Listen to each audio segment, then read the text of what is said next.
Autism, ADHD ഈ സ്പെക്ട്രത്തിലുള്ള കുട്ടികൾ അവർക്ക് ഇൻഡിപെൻഡൻ്റ് ആയിട്ട് ജീവിക്കാനായിട്ട് ലൈഫ് സ്കിൽ അവരെ സഹായിക്കും. എല്ലാവർക്കും ജീവിതത്തിന് ആവശ്യമായിട്ടുള്ള ഏറ്റവും പ്രധാനപ്പെട്ട കാര്യങ്ങളാണ് ലൈഫ് സ്കിൽസ്. ആ ലൈഫ് സ്കിൽസ് ഉണ്ടെങ്കിൽ മാത്രമേ നമ്മൾക്ക് നമ്മുടെ ജീവിതത്തിൽ സക്സസ്ഫുൾ ആകാൻ പറ്റത്തുള്ളൂ. അപ്പം ആദ്യമായിട്ട് വേണ്ടുന്ന പ്രധാനപ്പെട്ടമായിട്ടുള്ള ഒരു സ്കില്ലെന്ന് പറഞ്ഞു കഴിഞ്ഞാൽ തന്നെത്താനെ കിട്ടുന്ന ആഹാരം കഴിക്കാൻ പറ്റുക എന്നുള്ളതാണ്. ഈ കിട്ടുന്ന ആഹാരം മിക്കവാറും ഈ പ്രശ്നമുള്ള പിള്ളേരാരും കഴിക്കത്തില്ല. അവർക്ക് പെർട്ടിക്കുലർ ആയിട്ടുള്ള ഇഷ്ടങ്ങൾ ഉണ്ട്. ചോറ് കഴിക്കത്തില്ല, ചിലർ ചപ്പാത്തി കഴിക്കത്തില്ല, ചിലർ ഇഡ്ഡലി കഴിക്കത്തില്ല, ദോശ മാത്രമേ കഴിക്കുള്ളൂ, പുറത്ത് എവിടെയെങ്കിലും പോയാൽ ഒന്നും കഴിക്കത്തില്ല, വീട്ടിൽ നിന്ന് തന്നെ ആഹാരം ഉണ്ടാക്കിക്കൊണ്ട് പോകണം. അതുപോലെ തന്നെ ഹോട്ടലിൽ ചെന്ന് കഴിഞ്ഞാൽ വേറൊരു ടേബിളിൽ സെർവ് ചെയ്യാനായിട്ട് സമ്മതിക്കത്തില്ല. ഇങ്ങനെ ധാരാളം പ്രശ്നങ്ങൾ ഇവർക്കുണ്ടാകാറുണ്ട്. അപ്പം കിട്ടിയ ഭക്ഷണം കഴിക്കാനായിട്ട് മിക്ക പിള്ളേർക്കും അറിയത്തില്ലെന്നുള്ള വളരെ സങ്കടകരമായ ഒരു അവസ്ഥ ഉണ്ട്. ഏറ്റവും ആദ്യം അവർ പഠിക്കേണ്ട ഒരു കാര്യമാണ് എന്തെങ്കിലും കിട്ടിയാൽ ഒന്ന് കഴിക്കാൻ. ആരെങ്കിലും ഒരു ആഹാരം കൊടുത്താൽ കഴിക്കാൻ പറ്റണ്ടേ? സ്വാഭാവികമല്ലേ? നമ്മൾ കുഞ്ഞു പ്രായത്തിൽ ആരെങ്കിലും തരുന്ന ആഹാരം എന്ന് കഴിച്ചു തുടങ്ങും. കഴിക്കാൻ കൈകൊണ്ട് എടുത്ത് കഴിക്കാൻ പഠിക്കുന്നതെന്ന് പറഞ്ഞാൽ ഒരു 1.5 വയസ്സൊക്കെ ആകുമ്പോൾ ഇങ്ങനെ കിള്ളിയെടുത്ത് തറയെന്നൊക്കെ കിള്ളിപ്പെറുക്കിയൊക്കെ സാധനങ്ങൾ കഴിക്കും. 1.5 വയസ്സൊക്കെ ആകുമ്പോൾ വായിൽ വെച്ച് കിട്ടുന്നതൊക്കെ വായി വെച്ച് കഴിക്കാനായിട്ട് ശ്രമിക്കും. ആ കാലഘട്ടത്തിൽ നമ്മളിപ്പോൾ ചെയ്തുകൊണ്ടിരിക്കുന്ന എന്താണ്? ഒരു കുഞ്ഞിനെ കൊണ്ട് പോലും കൈകൊണ്ട് വാരി കഴിക്കാനായിട്ട് സമ്മതിക്കത്തില്ല. സമ്മതിക്കാത്തതിൻ്റെ ഒരു കാര്യം നമ്മളുടെ സമയം പോകും. രണ്ടാമത്തെ കാര്യം, കുട്ടി അവിടെ എല്ലാം വൃത്തികേടാക്കും.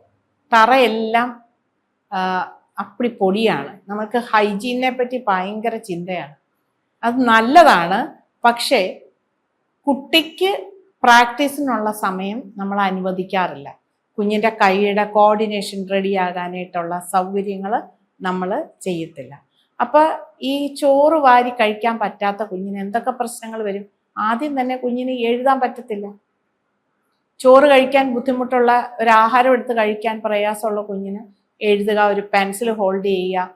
പിള്ളേർ പിടിക്കുന്നതിനകത്ത് ഒത്തിരി പെൻസിൽ ഹോൾഡിങ്ങിൽ ധാരാളം അപാധകൾ സാധാരണ പിള്ളേരുടെ ഇടയിലും ശ്രദ്ധിച്ചിട്ടുണ്ട്. സ്കൂളുകളിലൊക്കെ പോകുമ്പോൾ ടീച്ചേഴ്സ് പറയും പിള്ളേർക്ക് എഴുതാൻ വലിയ താമസമാണ്. അപ്പം ഞാൻ ടീച്ചേഴ്സിനോട് പറഞ്ഞു, നിങ്ങളൊന്ന് ശ്രദ്ധിച്ച് നോക്കിയേ, എന്താണ് താമസം എന്നൊന്ന് ശ്രദ്ധിച്ച് നോക്കിയേ, എങ്ങനെയാണ് പിള്ളേർ ഹോൾഡ് ചെയ്യുന്നത്. അപ്പോൾ അവർ പറയും പ്രോപ്പറായിട്ടല്ല പിടിക്കുന്നത് ടീച്ചറെ, അതുകൊണ്ടാണെന്ന് ഞങ്ങൾക്കിപ്പം മനസ്സിലായി. അപ്പം എന്തുകൊണ്ടാണ്? പിള്ളേർ പിന്നെ കഷ്ടപ്പെടുകയാണ് ഇത് പിടിക്കാൻ. അപ്പോൾ കഷ്ടപ്പെട്ട് ഇത് പിടിക്കുമ്പം അവർക്ക് നല്ലവണ്ണം മസിൽ പെയിൻ ഉണ്ടാകുന്നുണ്ട്. ആ മസിൽ പെയിനെ സഹിച്ചുകൊണ്ട് അവർക്ക് എഴുതാൻ പറ്റാതെ വരുമ്പോൾ അവർ കുറച്ച് എഴുതിക്കൊണ്ട് വരത്തുള്ളൂ. അപ്പം ഇതൊക്കെ എന്തുകൊണ്ട്? ഈ കൈ ഉപയോഗിക്കാൻ നമ്മൾ പഠിപ്പിക്കാഞ്ഞത് കൊണ്ടല്ലേ ഈ സംഭവിക്കുന്നത് സാധാരണ കുഞ്ഞുങ്ങൾക്ക്. അതിലും കഷ്ടമാണ് ഈ പ്രശ്നമുള്ള കുഞ്ഞുങ്ങളുടെ കാര്യം. അവർക്കിത് വാരിക്കൊണ്ട് 2 വിരൽ കൊണ്ടൊക്കെയാണ് അവരെടുത്തുകൊണ്ട് വരുന്നത്. ചില കുഞ്ഞുങ്ങളെ ഞാൻ കണ്ടിട്ടുണ്ട്, 2 വിരൽ, ചൂണ്ടുവിരലും മിഡിൽ ഫിംഗറും കൂട്ടി ഇതിങ്ങനെ കോരിക്കൊണ്ട് വന്നിട്ട് ഒരറ്റത്തുനിന്ന് നാക്കുകൊണ്ട് ഇങ്ങനെ പെറുക്കി എടുക്കുന്നത് കാണാം. ചിലർ വായിലേക്ക് കൊണ്ടുവന്ന് കഴിഞ്ഞാൽ അത് താഴേക്ക് മുഴുവനായിട്ട് പോകുന്നത് കാണാം. ചിലർ വിരൽ നിവർക്കുന്ന, തള്ളവിരൽ വിടുന്ന ഉടനെ അത് താഴേക്കും.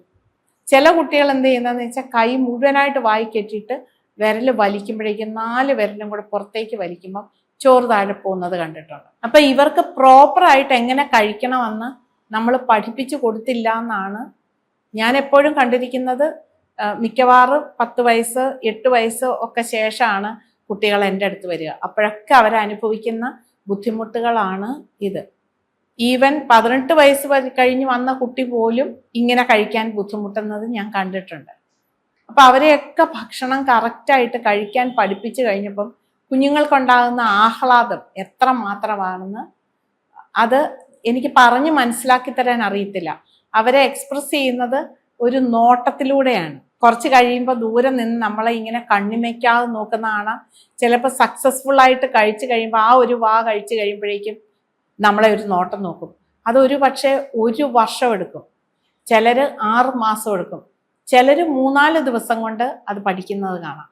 അപ്പോൾ അത് അച്ചീവ് ചെയ്യാനായിട്ട് എടുക്കുന്ന സമയം, ഇനി കൈ വായുടെ അവിടെ വരുമ്പോൾ വാ പൊളിയുകയും വേണം, വിരൽ കൊണ്ട് മൂവ് ചെയ്യിച്ചത് വായ്ക്കുള്ളിലാക്കാൻ പറ്റണം. വാ ശരിയായിട്ട് പൊളിയണം. നാക്ക് നീട്ടിയിട്ടല്ല വെക്കേണ്ടത്, നാക്ക് നീട്ടി വെക്കുന്നത് താഴെ പോകും. അങ്ങനെ ധാരാളം പ്രശ്നങ്ങളുണ്ട്. ഇതെല്ലാം കൂടെ കറക്റ്റ് ചെയ്യാൻ പറ്റി അവർക്ക് ഭക്ഷണം കഴിക്കാൻ പറ്റിയാൽ തന്നെ അതൊരു പ്രധാനപ്പെട്ട സ്കില്ലാണ്. അതവർക്ക് മറ്റു പല കാര്യങ്ങൾക്കും ഉപകാരപ്പെടുന്ന സ്കില്ലാണ്. പക്ഷെ ഇവിടെയെല്ലാം എപ്പോഴും പേരന്റ് പറയുന്നത് ചപ്പാത്തി കീറിയിട്ട് കഴിഞ്ഞാൽ കഴിച്ചോളും. പക്ഷെ ചപ്പാത്തി കീറാൻ അറിയത്തില്ല. ഒരു വിരൽ വെച്ചിട്ട് കീറാൻ അറിയത്തില്ല.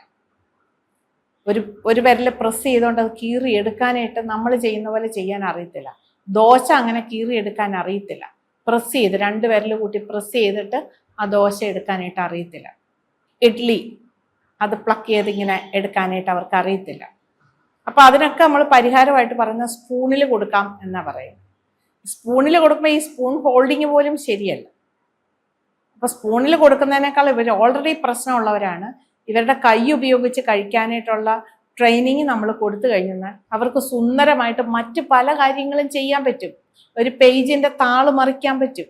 ഒത്തിരി കാര്യങ്ങൾ, അതിന് അളവില്ലാത്ത അത്രയും കാര്യങ്ങൾ ചെയ്യാൻ പറ്റും. ഈ ഒരൊറ്റ ലൈഫ് സ്കില്ല് ഒന്ന് സ്വന്തമായിട്ട് ഭക്ഷണം കഴിക്കാനായിട്ടുള്ള ഒരു സ്കില്ല് റെഡിയാക്കുകയാണെങ്കിൽ. അതുപോലെ ബാക്കിയുള്ള സ്കിൽസ് എല്ലാം കുക്ക് ചെയ്യാൻ പഠിക്കുന്ന ഒരു സ്കില്ലാണ്. ഒരു നാരങ്ങ വെള്ളം ഉണ്ടാക്കാൻ, ഒരു മുട്ട ബുൾസൈ ഉണ്ടാക്കാൻ, എന്തെങ്കിലും ഒരു സാധനം ഒന്ന് വറുത്ത് ഒരു പാനിനകത്ത് വെച്ച് ഒന്ന് തിരിച്ച് മറിച്ചെടുക്കാൻ, ബ്രെഡ് ആയിക്കോട്ടെ, പെട്ടെന്നുള്ള എന്തെങ്കിലും ഒരു കുഞ്ഞു സാധനം ചെയ്യാനായിട്ട് അവരെ പരിശീലിപ്പിക്കുകയാണെങ്കിൽ ഈ കൈ ഇങ്ങനെ തിരികെയും മറിയുകയും ചെയ്യുന്ന പ്രോസസ്സ് ഒന്ന് പഠിച്ചാൽ തന്നെ അവർക്ക് എന്തെല്ലാം മൂവ്മെന്റ്സിന് അത് ഉപകാരപ്പെടും. അപ്പൊ ഭക്ഷണം കഴിക്കുക, ഭക്ഷണം ഉണ്ടാക്കി കഴിക്കുക, അതൊരു പ്രത്യേക സ്കില്ലാണ്. പിന്നെ ഈ സ്കില്ല് പഠിപ്പിക്കാൻ ഏറ്റവും നന്നായിട്ട് ഉപയോഗിക്കാൻ സ്ഥലം തന്നെയാണ് അടുക്കള. നമ്മളുടെ വീട്ടിൽ വിസിറ്റേഴ്സ് വരുമ്പം അവരുമായിട്ടുള്ള റിലേഷൻഷിപ്പ് എങ്ങനെ കീപ്പ് ചെയ്യണം, അവർ വരുമ്പോൾ എങ്ങനെ ബിഹേവ് ചെയ്യണം, നമുക്കിവരെ ഒരുക്കിയെടുക്കാം. റിപ്പീറ്റഡ് ആയിട്ട് ആളുകളെ നിങ്ങൾ ഇൻവൈറ്റ് ചെയ്യുക. അവനൊരു ഫ്രണ്ടിനെ ഉണ്ടാക്കി ആ ഫ്രണ്ടിനെ വീട്ടിൽ വരാൻ, ഇനി അനിയനോ ചേട്ടനോ ഉണ്ടെങ്കിൽ അവരുടെ ഫ്രണ്ട്സിനെ വീട്ടിലേക്ക് വിളിക്കുക. എന്നിട്ട് ഈ കുഞ്ഞിനെ പഠിപ്പിക്കാമല്ലോ നമുക്ക് എങ്ങനെയാണ് ബിഹേവ് ചെയ്യേണ്ടതെന്ന്. അതൊരു സ്കില്ലല്ലേ? അതുപോലെ തന്നെ എങ്ങനെയാണ് ബഹളം ഉണ്ടാക്കാതെ ഇരിക്കാനുള്ളതെന്നുള്ളത് ഒരു സ്കില്ലാണ്. അവന്റെ ജീവിക്കാനായിട്ടുള്ള ഒരു സ്കില്ലാണ്. അതിന്റെ ഗുണഫലം എന്താണെന്ന് അവനെ മനസ്സിലാക്കി കൊടുക്കാം. അപ്പൊ വളരെ താല്പര്യമുള്ള ഒരു കാര്യം കട്ട് ചെയ്യുമെന്ന് പറഞ്ഞു കഴിഞ്ഞാൽ കുട്ടിക്ക് ബുദ്ധിമുട്ട് തന്നെ ഉണ്ടാവും. ഇന്ന് നിന്നെ പുറത്ത് കൊണ്ടുപോകാം, അല്ലെങ്കിൽ ഇന്ന് നമുക്ക് പോയി ഐസ്ക്രീം കഴിക്കാം എന്ന് നമ്മൾ മുന്നേ പറഞ്ഞിട്ടുണ്ടെങ്കിൽ ആവശ്യമില്ലാത്ത പ്രശ്നം ഉണ്ടാക്കി ഞാൻ ഐസ്ക്രീം തരത്തില്ല, നമ്മൾ പോകത്തില്ല, നമ്മൾ പാർക്കിൽ പോകത്തില്ല എന്നൊക്കെ നമുക്ക് പറയാമല്ലോ. ഇതൊക്കെ കുട്ടിക്ക് മനസ്സിലാവും. അങ്ങനെ കട്ട് ചെയ്ത് ഈ കാര്യം നടക്കത്തില്ല, നിരുപദ്രവകരമായ ഒരു കാര്യമായിരിക്കും, പക്ഷെ അവന് നല്ല ഇഷ്ടമുള്ള ഒരു കാര്യമായിരിക്കും. അല്ലെങ്കിൽ ഇന്ന് എന്തെങ്കിലും സാധനം ഉപയോഗിച്ച് കളിക്കുന്ന ഒരു സംഭവം ഉണ്ട്, അപ്പൊ അത് കളിക്കാൻ നിനക്ക് തരത്തില്ല എന്നൊക്കെ പറയാം. അതിനകത്തുനിന്ന് ഈ ADHD ഉള്ള കുട്ടിയാണെ ഉറപ്പായിട്ട് ഇന്ന സാധനം തരത്തില്ലെന്ന് പറഞ്ഞാൽ അവൻ തിരിച്ചു വരും. അപ്പൊ അങ്ങനെ സൊസൈറ്റിയിൽ ജീവിക്കാനുള്ള സ്കിൽസ്, അവന് തന്നെ ഇവിടെ സർവൈവ് ചെയ്യാനുള്ള സ്കിൽസ്, ധാരാളം സ്കിൽസ് നമുക്ക് ഇങ്ങനെ പഠിപ്പിച്ചെടുക്കാൻ പറ്റും. അതിന് ഏറ്റവും നല്ലത് നമ്മുടെ വീട് തന്നെയാണ്. വീട്ടിൽ വരുന്ന ആളുകൾ ഇവരെയൊക്കെ ഉപയോഗിച്ചിട്ട് നമുക്ക് ഈ സ്കിൽസ് പഠിപ്പിച്ചെടുക്കാം. കുക്കിങ്, അടുക്കളയിലെ കുക്കിങ്ങിലെല്ലാം നിങ്ങളുടെ കുഞ്ഞിനെ കുറേയൊക്കെ സാധനങ്ങളൊക്കെ നഷ്ടപ്പെടും. നമുക്ക് വളരെ അധിക സമയം വേണ്ടി വരും. പക്ഷേ ആ സമയമെല്ലാം നിങ്ങൾക്ക് റീഫണ്ട് ചെയ്ത് കിട്ടുമെന്നുള്ളത് ഉറപ്പാണ്. ഒരു സമയവും നിങ്ങളുടെ നഷ്ടപ്പെടത്തില്ല. ചെറുതിലെ കുഞ്ഞിനെ പ്രാക്ടീസ് ചെയ്യിപ്പിച്ചില്ലെങ്കിൽ വലുതാകുമ്പോൾ നിങ്ങൾക്ക് ഒരിക്കലും ഒരു സമയവും ഉണ്ടാകത്തില്ല എന്നുള്ളത് ഒരു വാസ്തവമാണ്.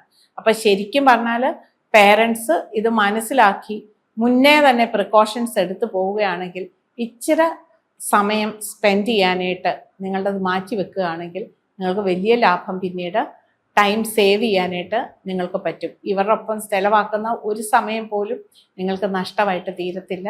അങ്ങനെ സ്കിൽസ് എല്ലാം ഞാൻ വളരെ കുറച്ച് കാര്യങ്ങളാണ് നമ്മൾ ഈ ചെറിയ സമയത്തിനിടയ്ക്ക് നമുക്ക് പറയാൻ പറ്റുക. അപ്പോൾ വളരെ അധികം കാര്യങ്ങൾ ഇതിനെ സംബന്ധിച്ച് എലാബറേറ്റ് ആയിട്ട് നമുക്ക് പറയാനുണ്ട്. സാധാരണയായിട്ട് വർക്ക്ഷോപ്പുകൾ നടത്തിയാണ് നമ്മളിത് സംസാരിക്കുക. അത്രയും കാര്യങ്ങൾ നമുക്ക് സ്കിൽസിനെ പറ്റി മാത്രം പറയാനായിട്ടുണ്ട്. അപ്പോൾ എല്ലാവരും ഇങ്ങനെ കുഞ്ഞുങ്ങളെ പരിശീലിപ്പിച്ച് അവരെ ജീവിക്കാനായിട്ട് സന്നദ്ധരാക്കിയെടുക്കുമെന്ന് എനിക്ക് ഉറപ്പുണ്ട്. Thank you.